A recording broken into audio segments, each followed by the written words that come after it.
Right. Ask yourself, what are you doing now to help you improve in the future?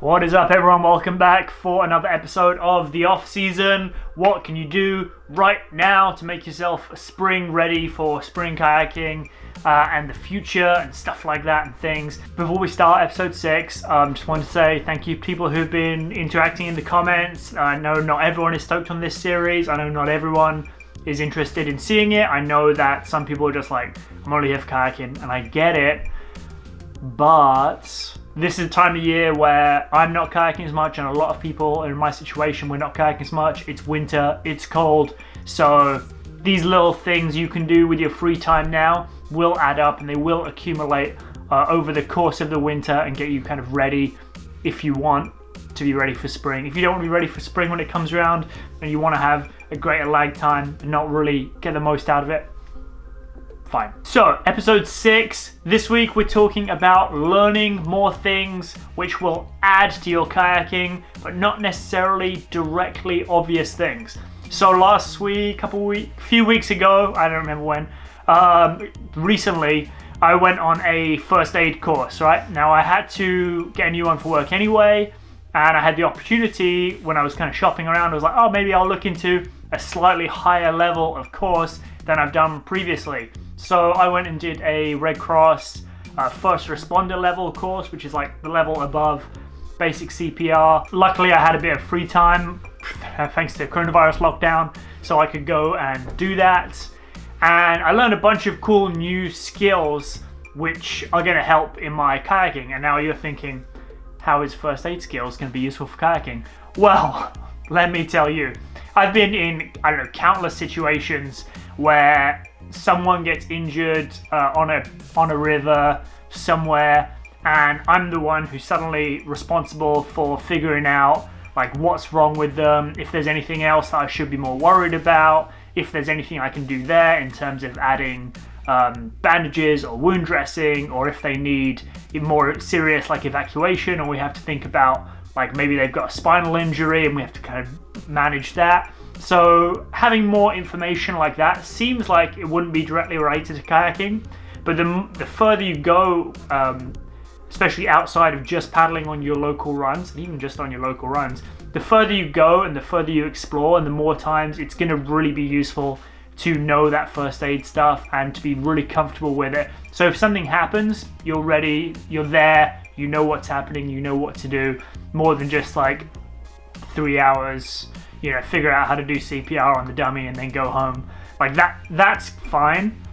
But knowing more stuff about what kind of injuries you're going to encounter and how to kind of not just mitigate those, but how to deal with those if they do come up, that can be a really big help, right? So the theme of this episode is really think about skills you can learn which will benefit your kayaking, but it's not like a direct link, or it doesn't seem like a direct link right away.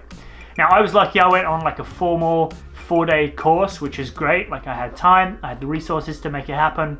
Awesome. If you don't have time, there's tons of good online resources for not just first aid, but lots of other skills which are going to be good supplemental skills to your kayaking. So things like rope work and setting up anchors, right? You might be able to find some online rock climbing video classes or something like that, which will give you a better understanding of what you're doing if you do have to lower your boat down a steep inclined bank, right, to get to the river. Maybe you have to haul somebody up or help haul somebody up.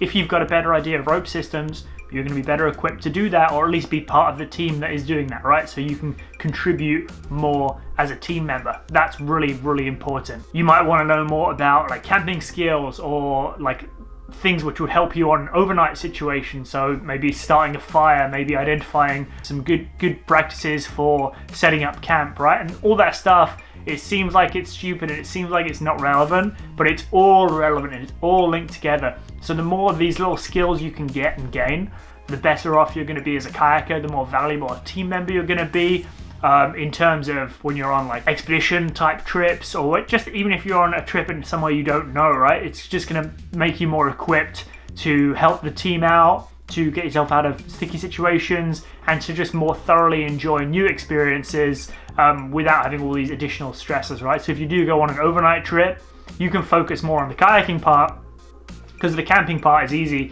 and you've been practicing and you know what to expect, right? So little things like that, they can be formal, it can be informal. It doesn't have to take up 4 whole days of your life. You could just do like 20 minutes a day, whatever. Like, it doesn't have to be forever, but think about those little extra skills. Think about where you can find those little bits of extra time, and then we're gonna put that together in these extra skills, like for example, the first aid thing. Super useful.